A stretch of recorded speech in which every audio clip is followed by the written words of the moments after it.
mga bahid ng ano yan, langis. Yung mga parang kulay brown na yun. Medyo parang latak sa gilid. Ang bahid ng langis yan. Tapos medyo papasin nyo yan, may bula. Naku po, yan ang mahirap.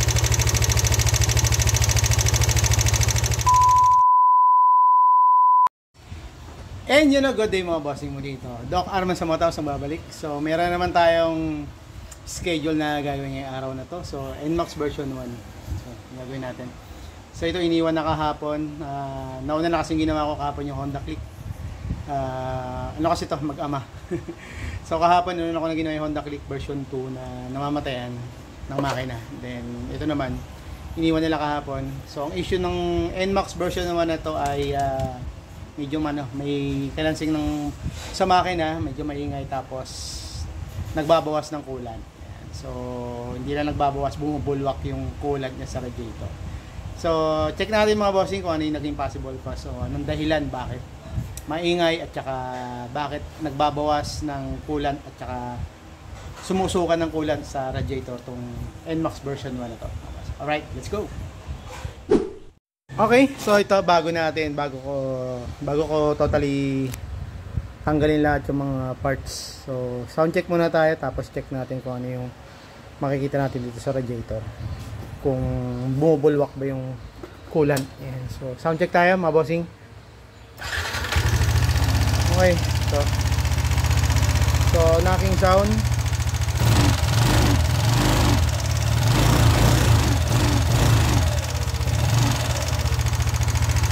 May knocking, meron lagitik. Tapos check natin yung coolant. So napapasin nyo sa may coolant, medyo may mga may mga bahid ng ano yan, langis. Yung mga parang kulay brown na yun. Medyo parang latak sa gilid. Ang bahid ng langis yan. Tapos medyo papasin nyo yan, may bula. Naku po, yan ang mahirap.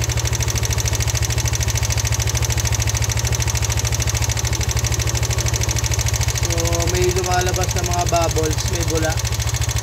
Nakita nyo yan, paapaw na siya. Okay, maapaw na. Yan, ito may bula pa. Yan, ito may lumalabas na bubbles. Ayan, marami.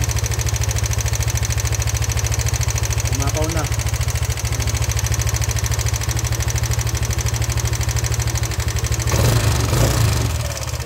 Yung mga bubbles na lumalabas.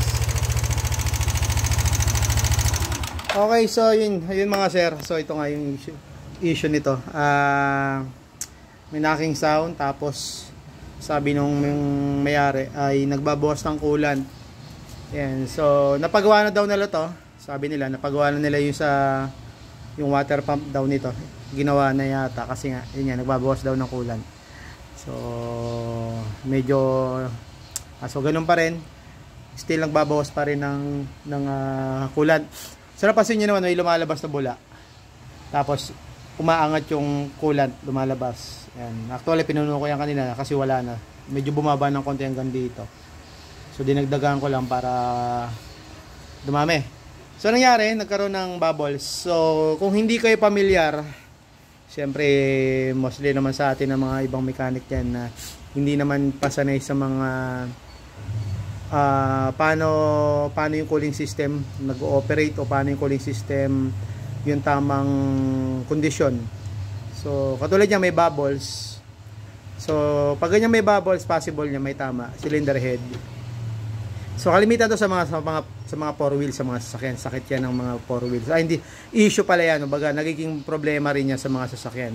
So same lang din kasi itong motor natin, itong motor, so equip siya ng cooling system, may coolant. So pag nagkaroon ng damage o nagkaroon ng konting gap o maliit na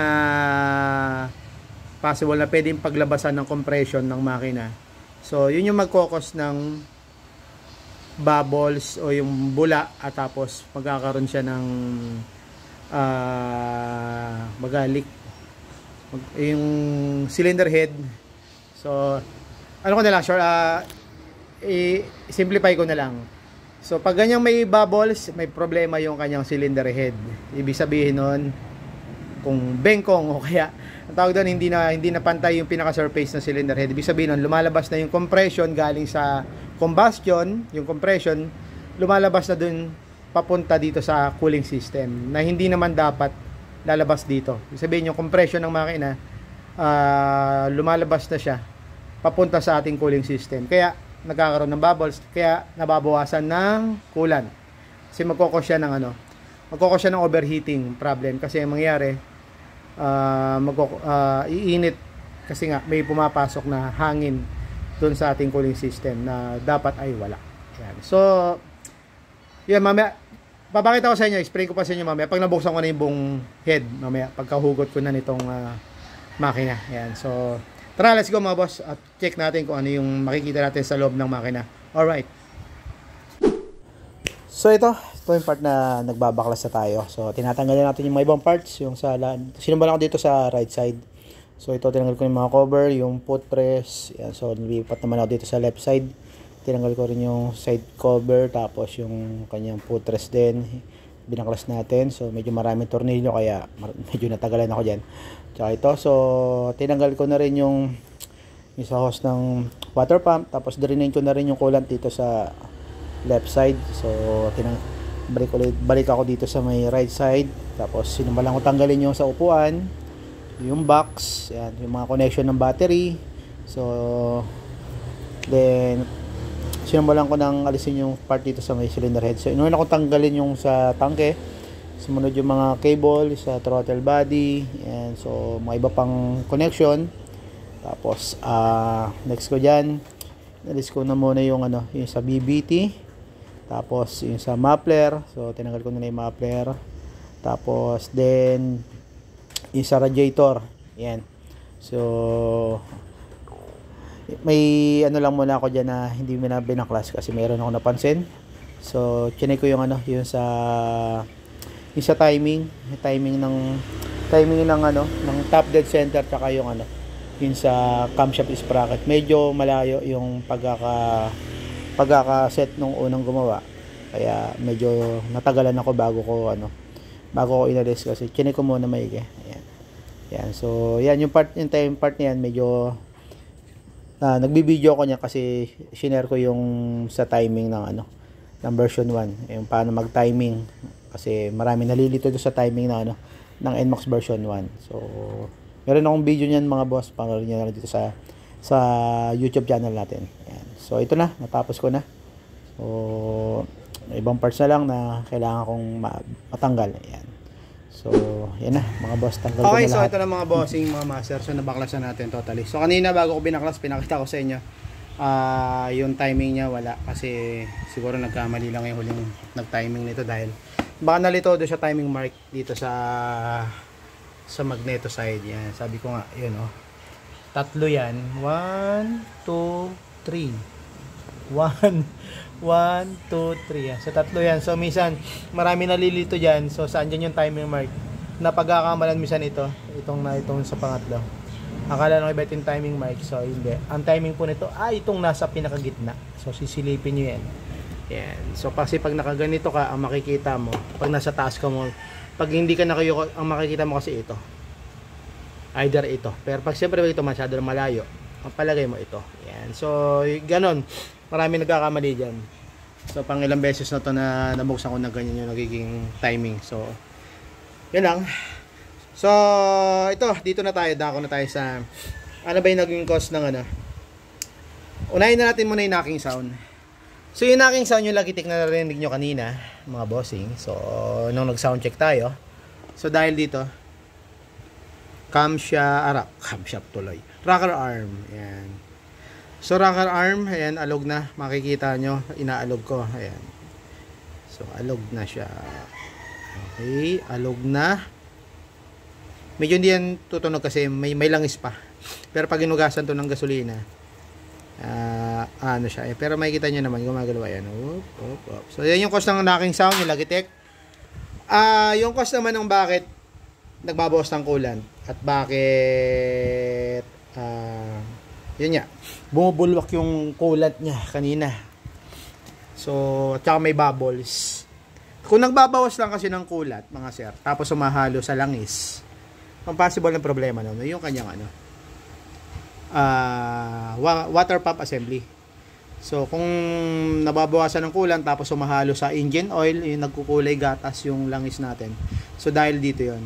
So, madali naman check yan kung ito yung problema. So, pag binuksan nyo, may makita kayo dito parang puti. Puti-puting gatas. Parang namuo siya, na milky. Parang kulay, tawag dito, yung 3-in-1 na kape. Yan. So, dito yon. Yan. So, ito naman, wala naman. Kasi ang sabi nga nung may-ari, ay napagawa daw na nila to. Napalitan na nila ng ito yung napa-repair na tong water pump. So, tinik ko naman, wala naman mga bahid ng langis, kumbaga hindi naman namote. Kasi kung pag nagkaroon ng langis yan dito, ay ng coolant, may langis yan sa labas mga sir kasi nalulubricate kasi ito ng langis, itong part na to. So, pag lumabas dito yung coolant, ang hahalo yon magiging magkukulay, mamumuti siya, magkukulay gatas. O tinatawag na parang kape. Ayan. So, wala naman dito. Okay, so sabi nga kasi napagawa na daw nila to, napa-repair na nila. So dito na ang problema nun, pag ganun, nagbabawas pa rin ng coolant tapos nag-overheat. Mas mabilis mag-overheat. Ito 'yan, mga sir. Sinasabi ko kanina, cylinder head ang problema or block. Cylinder block, cylinder head.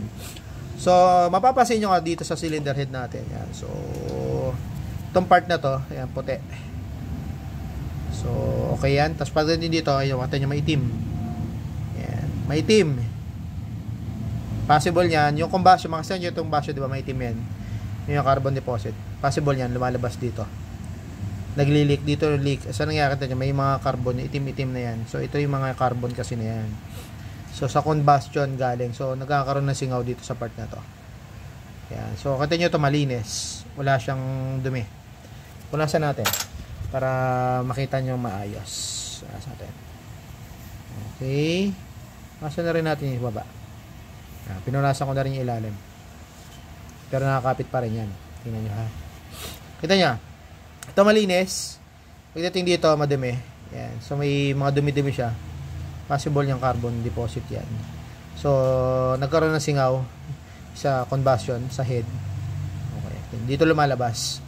Pag lumabas kasi yan dito, didiretso yan dito sa mga passage. Ito yung ating water passage natin. So, yung pressure na galing sa combustion, then papasok yan dito. Lalo, dito yan papasok. Magkakaroon dito. Kaya yung pressure, magkakaroon ng pressure dito sa ating cooling system na galing dito sa combustion. So, yun yung magkakos ng overheating at pagbabawas ng langis. Ay, ng coolant, mga boss. So, check naman natin yung block. Ito yung cylinder block. So, ganun din yung kanyang ano niya. So, yan. So, yan. Papansin nyo, yan, hindi malinis, hindi lapat. Hindi lapat yung ano, yung itong pinakalabi. Yan. Kita nyo, dapat yan dapat yan maputi. Yan. Dapat maputi yan. Kasi dapat ganito yung tsura niyan. Malinis yan dapat. Yan. So, nangyari, yan, kita nyo, nagkaroon ng leak. Dito siya nagkaroon ng leak. So yung combustion, so dito pa lang paramdam ko tabingin eh. Pahawak ko pa lang. Yan. So paano malaman kung may leak? Ganito lang ang technique natin. Kung malaman kung sira yan. So gamit lang kayo ng straight edge na bagay yung pang kung pantay. So kung wala kayo, pwede naman yung caliper gauge kung meron kayo. Kunin ko yung caliper gauge, so check natin kung makikita natin. Okay, so ito. Wala sa akong straight edge na ginagamit. So meron naman akong caliper gauge. So kung medyo pantay naman, sa tingin nyo, sipatin nyo kung pantay. Kung hindi naman balik ko, baga sentro naman. So ito yung gamitin nyo paano? Gamitin yung pan-check kung bengkong. Baga wala sa, hindi flat yung surface. So paano malaman? Ilagay nyo ganyan, tapos gamitan nyo ng gagamitan nyo ng pillar gauge. So, pillar gauge. So, pag nakasuksok, pag nakaganyan, so, lalagay nyo ng ganito. Ayan. Hindi ganyan na kasi. Ganito. Hindi kasi, wala lang akong tagahawak. Pagpasensyahan nyo na. Ha? So, ganyan. Halimbawa ito, ganyan. So, kailangan, hindi papasok. Pag ginanon nyo dito, pag sinuksok nyo sa side. Ayan. Pero pag pumasok siya, Yan, patulad dito, halimbawa, ganyan, pumasok. Sabihin, isingaw. So, ganun, paikot yan. Yan, so, paikot. Kailangan ma-check nyo lahat na hindi siya, wala siyang gap. Gatulad din dito sa cylinder head. Ganun din. So, ganun. Yan. So, yun lang. Yan ito, medyo, talaga, pag mga ganito, medyo masela na, ano to, mga issue. So, either, ang pwedeng gawin dito, sakali, pwedeng lihain. Lagay nyo lang sa flat na surface. Pwedeng, pinakamaganda sa, sa salamin, sa glass. Kasi yung glass, pantay ang glass sa salamin. So, lagay nyo liha, doon yung patong, tapos, iyan nyo siya. Back and forth na, parang, i-scrub nyo, doon sa liha. Na nakapatong siya sa salamin, para pantay na pantay. So, pwede yung isang option na yun. Pero kung may budget ka naman, at hindi ka nagtitipid, machine shop. So, pwede mo itong ipa-repace. Natawag na repace. Papa-repace yan sa machine shop. So, medyo pricey lang ng konti pag sa machine shop talaga. So, yun lang. Buuin ko lang to. Dapat palitan ng parts. So, may problema. Then, paanda rin natin mamaya. Kung matatapos ngayong araw na to, mga boss. Kasi pag mga ganito, medyo maselan talaga. Ayan. So, sana matapos din para ma-check natin. Mapandar din natin agad mamaya. So, samahan nyo ako mamaya, mga boss. Pag na ayos ko na to mga ganito. Medyo maselan na kasi pag ganitong issue. Medyo matrabaho at matagal gawin talaga. Ayan. So, alright. Okay, so ito na. Tapos na natin i-resurface yung cylinder block at itong cylinder head. Ayan. So, mapansin nyo naman. So, lapat na yan. Oh. See? So, ito yung mga pukpok nung, ewan ko sa ba't may pukpok ito mga to. Okay. So, ito naman yung cylinder block. Okay, lapat na rin yan. Nakita nyo naman. So, kanina, kung nakita nyo yung itsura nito, so, pakita ko nga, ito yung itsura nila kanina. Itong cylinder block tsaka ng cylinder head bago natin i-resurface. So, manual resurface. Yan. So, yan yung ano niya. Ayan yung mga, yung block tsaka yung cylinder. Kita nyo, sobrang dumi. At siguradong hindi na pantay. Yan. Okay, so ito yung after natin i-resurface. So manual lang natin ginawa resurface. Kasi nyo naman. So lapat na yan. Ayan, tayo nyo. Oh. So kung hindi lapat yan, kita nyo yung dumi ng una, hindi mawawala yon. Kasi yun yung part na malalim. Yung may dumi, yung part na may dumi siya, dito yata yun. Dito banda.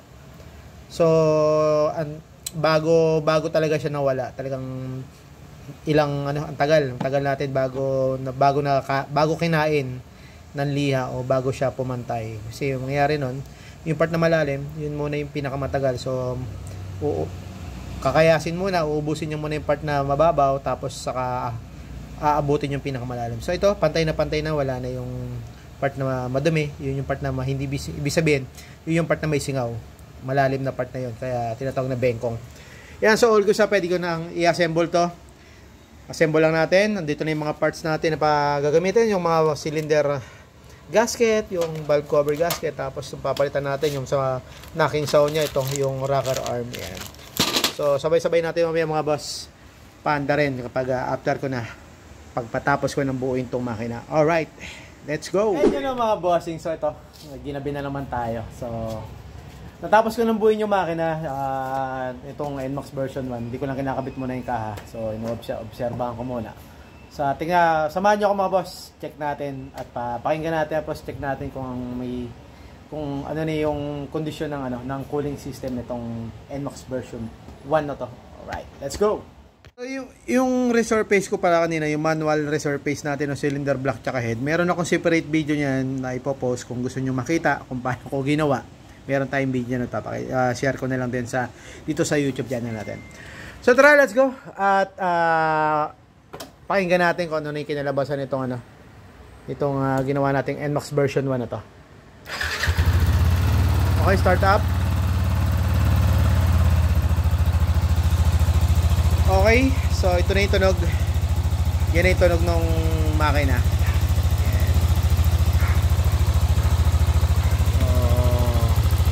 Medyo siguro mas malayo naman ang konti doon sa unang tunog kanina nung sound check natin bago natin simulan, bago natin gawin. Okay, so sa tunog okay naman na. Wala naman ako naririnig na something na kakaiba. Yan. So check natin yun, no? Yung radiator coolant. Pero hindi coolant yung nilagay ko, tubig muna. Tubig muna yung nilagay natin para safe tayo kung sakaling magkaroon ng aberya, hindi sayang yung coolant na matatapon. O kaya syempre i-drain uli natin yan, tapos isan kung susuka, sayang yung coolant. So tubig muna yung ginamit natin. So wala namang problema yan, temporary lang naman yan, hindi naman pang matagalan. So ito yung loob ng ito yung coolant ay tubig. Okay, so ganyan na yung kanyang kondisyon niya ngayon. So wala nang bubbles. Yan. So wala nang bubbles, hindi na siya nag-up and down, up and down. So katulad ng video natin nung una, nung bago natin gawin, yung chinek natin, makita nyo yung coolant naglalaro, gumaganon-ganon siya. Tumataas baba siya.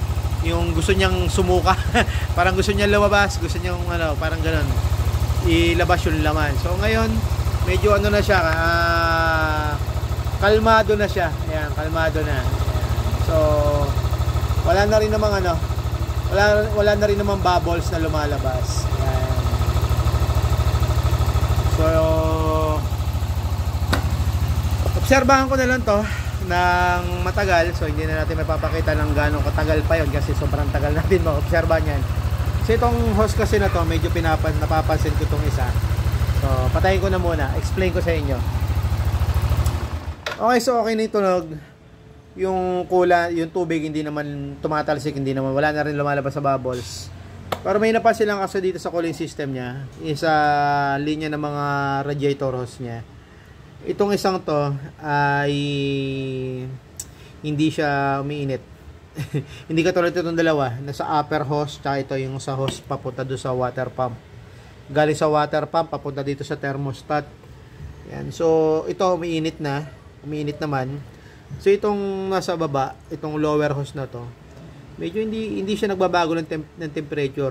Malamig pa rin siya. Ayan. So ito yung medyo malaking palaisipan bakit ganun. Hindi siya nagbabago ng temperature. Although mainit na talaga, promise. Ayan, mainit na yung radiator, mainit na. Ito part ito, syempre malamig kasi may blower. May pumapasok na hangin, napapalamig tong pins. Ayan. Pero itong part na to, ayan, malamig. Ito mainit. So, ito medyo malamig. Dapat medyo warm. Hindi dapat malamig, warm dapat. So, tatanong ko na lang yung sa may-ari kasi nagpalit na siya ng thermostat. Ayun, iba na yung thermostat nito. So, hindi ko lang sure. So, gawin ko dito, obserbahan ko na lang muna ng napakatagal. Papaanda rin natin. So, titingnan natin kung may ilalabas na check engine check engine yung parang yung icon o logo nung para sa temperature kung mag-overheat siya. Pero so far kasi hindi naman siya lumalabas, so hindi kasi nakalagay pa yung takip. So hopefully pag nailagay ko na yung radiator cap, mag-okay siya. Pero kung halimbawang naikabit ko na yung radiator cap, chinecheck ko kasi kung bubulwak, kung may lalabas o magtatapon. So wala naman, okay naman, goods naman. So kakabit ko yung radiator cap, tapos papaanda rin ko ng matagal. So, obserbahan natin kung magsi-circulate na yung mainit na tubig papunta dito, pababa para maging warm, para yung mainit medyo lumamig, tapos babalik dito sa hose, sa lower hose. Tapos to dapat medyo maging warm dapat yung temperature nito. Ito kasi malamig Ayan, so medyo palaisipan sa akin yan. Ayan. Share lang mga bossing, so share ko lang ano sa atin din, para idea sa kung bakit nagbabawas yung coolant, kung bakit nag-overheat. So hindi lang dahil sa water pump. So yun yung mga common issue So possible din may tama yung kanyang cylinder head at saka yung cylinder block. So bengkong tawagin yan. Yung tawag namin diyan, bengkong, yung cylinder head at saka cylinder block. Sana may natutunan kayo mga bossing dito sa ginawa natin medyo mahaba-habang video natin na to.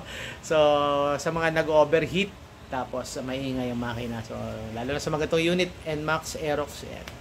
So yun lang. So kung bago lang kayo dito sa YouTube channel natin, tabadan ka na panood nyo. konting support naman sa channel natin, pa-like na lang tsaka pa-subscribe. And pa-share na rin din yung mga video natin na nilalapag natin o pinopost natin sa YT channel natin. So muli, ito si Doc Arman sa Motos. God bless atin lahat. Bye-bye!